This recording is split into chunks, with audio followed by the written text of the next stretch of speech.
presenting ang ating binutong dito sa Travel to Bicol. And so finally mga ka-travel, nandito na ang ating binutong here at Travel to Bicol. Nakikita natin sobrang yummy. Talaga namang alam ko mga ka-travel, nagugutom din kayo habang pinapanood din yung ito. Kaya naman mga ka-travel, kung gusto nyo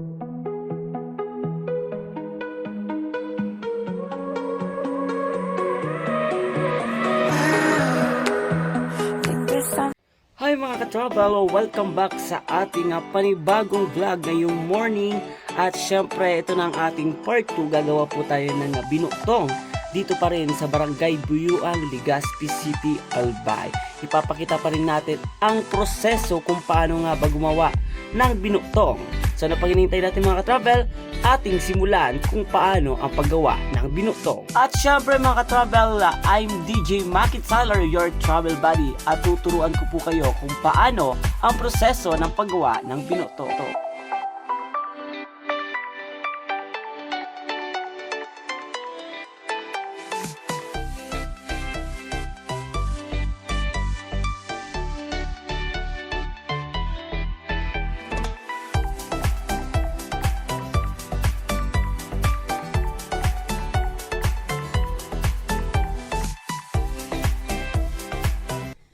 Siyempre mga ka-travel, ang Bicol region ay kilalang kilala sa napakadaming mga kakanin na gawa mismo dito sa atin sa Bicol region. So ngayon mga ka-travel, ang ating video vlog ngayon, siyempre gagawa po tayo ng ibos or suman, binutong, and yung tinatawag nilang pinuso or yung balisungsong na tawag sa Bicol. So ipapakita namin mga ka-travel kung paano nga ba gawin ang mga kakanin na ating kinakain na minsan nabibili po natin sa mga sa palengke. Siyempre mga ka-travel, ang mga kakanin na ito ay popular na hinahanda minsan gaya ng fiesta, wedding, and also pag Christmas, and siyempre hinahanda din po to pag New Year kasi ito yung mga malalagkit na kakanin. Siyempre pag New Year, yung tradisyon natin is kailangan yung mga hinihanda natin is yung mga malalagkit. So itong ibos and yung balisungsong and yung binutong is malalagkit na pagkain. So minsan hinahanda din ito. Hinahanda rin po ito pag New Year. So mga ka-travel, ipapakita po namin kung paano ang procedure ng paggawa ng mga ito. Siyempre mga ka-travel, ang Bicol region ay kilalang kilala sa napakadaming gumagawa ng mga kakanin. Mismo ginagawa dito sa Bicol region. So ang mga kakanin na ito ay napakadami. So ngayon mga ka-travel, ihahandog muna po namin ngayon kung paano ang procedure ng paggawa ng suman or ibos, binutong, and yung tinatawag nilang pinuso or yung balisungsong. So alam ko mga ka-travel, curious kayo, no? Kinakain lang natin siya. Paano kaya ginagawa ang ating mga kinakain minsan? Masarap din to mga ka-travel ihanda. Siyempre, masarap siyang kainin pag breakfast, pag gusto natin mag-snack, or gusto natin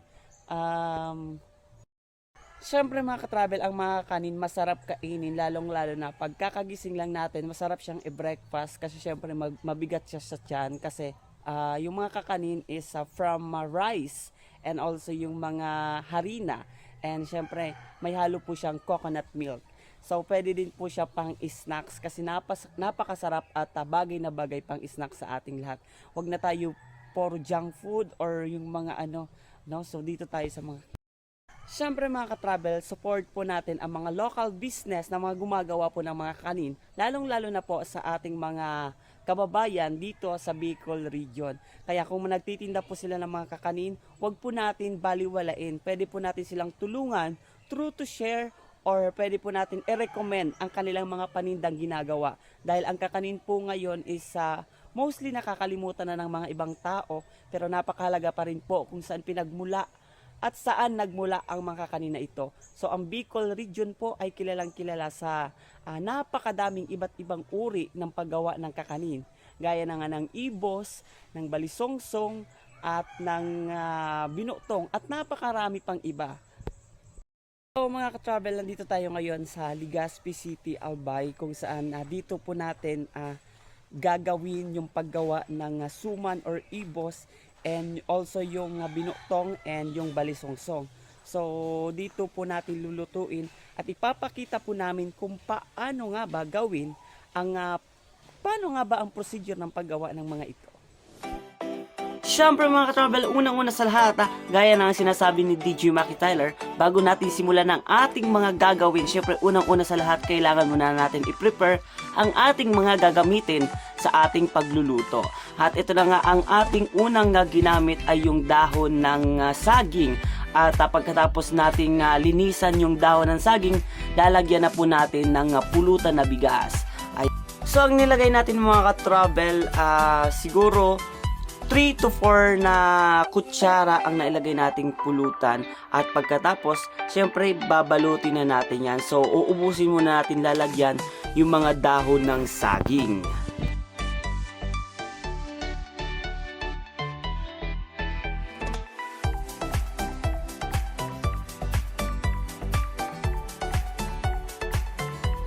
At syempre mga ka-travel, hindi sasarap ang ating binutong kung wala tayong coconut milk. Ayan, yung coconut milk natin, paghahaluin natin siya sa dalawa. So meron tayo ditong asin at meron tayong asukal.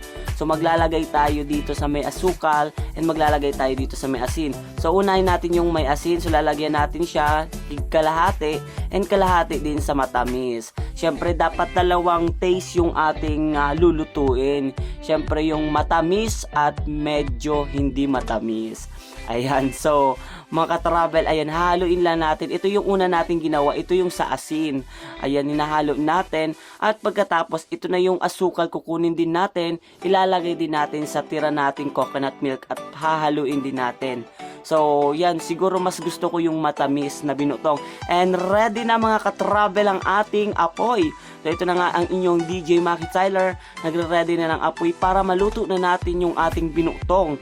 Ayan, so, yung tradition pa rin natin sa pagluluto, gagamit pa rin tayo ng kahoy. Okay? So, ito yung pinakamaganda kasi yung ano talaga natin, lutuan yung bato, 3 bato yan na. So, mga ka-travel, piniprepare na natin yung ating apoy para, ayan, so para mabilis na. And pagkatapos, syempre, habang prepare natin yung apoy, magbabalot na rin tayo ng ating binuotong. So, ito yung ano natin nauna, siguro ito yung matamis.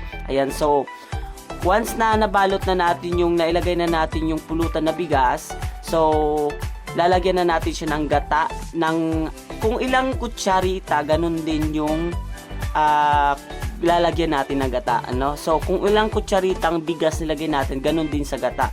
So 4, lahat na ilagay natin 4, so lalagyan din natin ng 4 na gata. Ayan, so inuna natin mga ka-travel yung flavor nating na matamis. So ito yung pinaka-the best sa akin, matamis. So pagkatapos, ayan, itatali na natin. So kailangan din natin ayusin yung pagkakatali para hindi pa rin siya bumuka. Kasi ilalagay natin siya sa kaldero, baka hindi natin naayos yung pagtali, bubuka po siya. So masasayang lang yung ating nilagay. So ayun mga travel, tuloy-tuloy ang ating paggawa. Uubusin po natin yung matamis at pagkatapos yung may asin naman. Oo, yung hindi mahilig sa mga matamis, o pwede naman yung isang flavor. So gagawa tayo ng dalawa para mas masarap at sulit ang ating pagkain ng binutong. So alam ko natatakam kayo mga ka-travel. So antay lang kayo dahil mamaya mas matatakam kayo sa ating pagluluto ng binutong. Dahil alam ko napakasarap ng binutong. Lalong-lalo na ito ay masarap pang merienda, pang breakfast at pang snack. At ito ay pwedeng-pwede sa lahat, ano. So kaya naman mga ka-travel, supportahan natin yung mga local business na gumagawa ng mga ganito.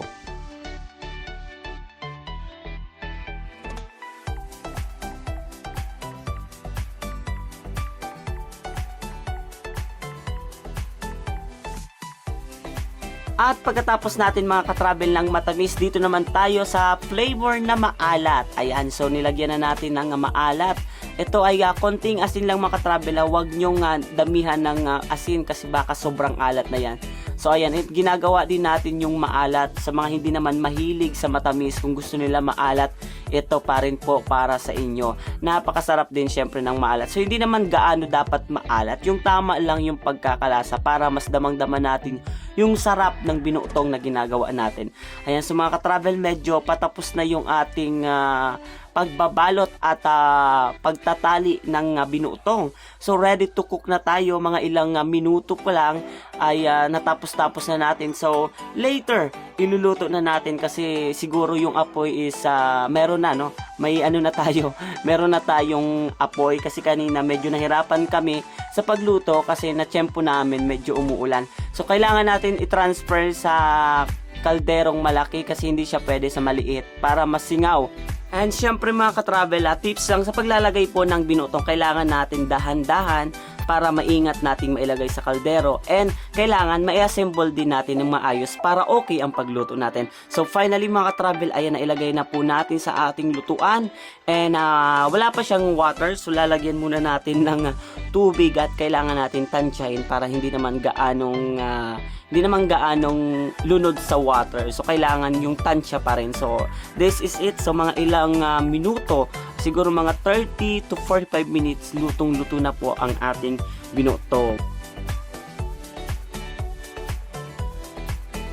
So right mga travel, ayan, so binabantayin pa rin natin yung ating binutong. Siguro after 20 minutes, kailangan pa rin natin na talagang bantayan kasi since yung ating pinaglulutuan ay kahoy, syempre kailangan ma-maintain natin na meron siyang apoy.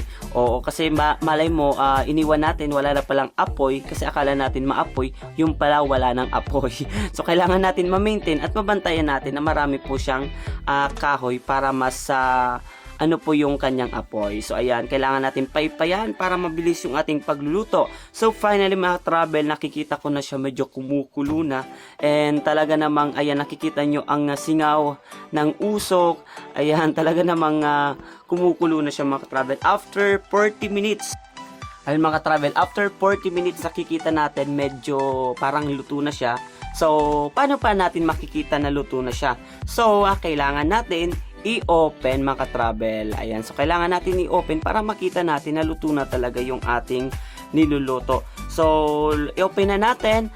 Ayan mga ka-travel, nakikita natin medyo brown na, and luto na rin yung kanyang pagkakabalot. So since luto na, ready to eat na tayo, at nakikita na natin representing ang ating binutong dito sa Travel to Bicol.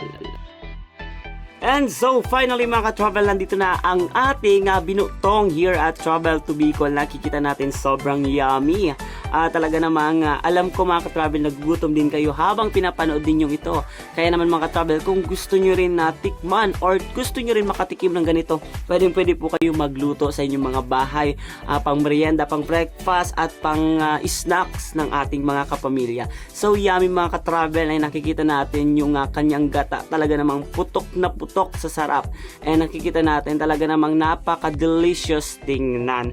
Ayan, so tama lang yung ating pagkakaluto at hindi naman gaano nating napabayaan. So perfect mga ka-travel, talaga namang ang saya magluto nito at masarap din kainin. So mga ka-travel, once again, ayan, titingnan natin, lutong-luto po talaga siya. So sobrang napakasarap. Ang kinuha po natin mga ka-travel, ito yung matamis kasi gusto ko yung matamis. At syempre mga ka-travel, hindi magtatapos ang ating video kung hindi matitikman ni DJ Maki Tyler. Ayan, so let's eat. Tikman nga natin kung masarap.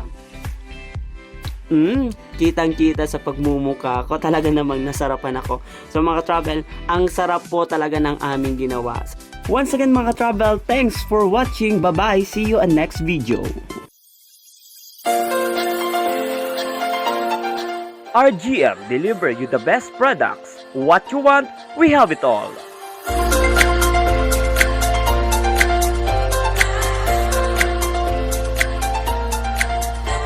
RA The Flower Express. Express your love across the miles.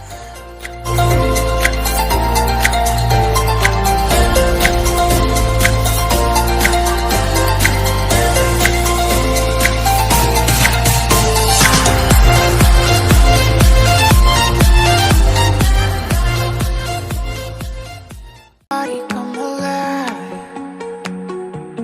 Skin on my skin. Oh.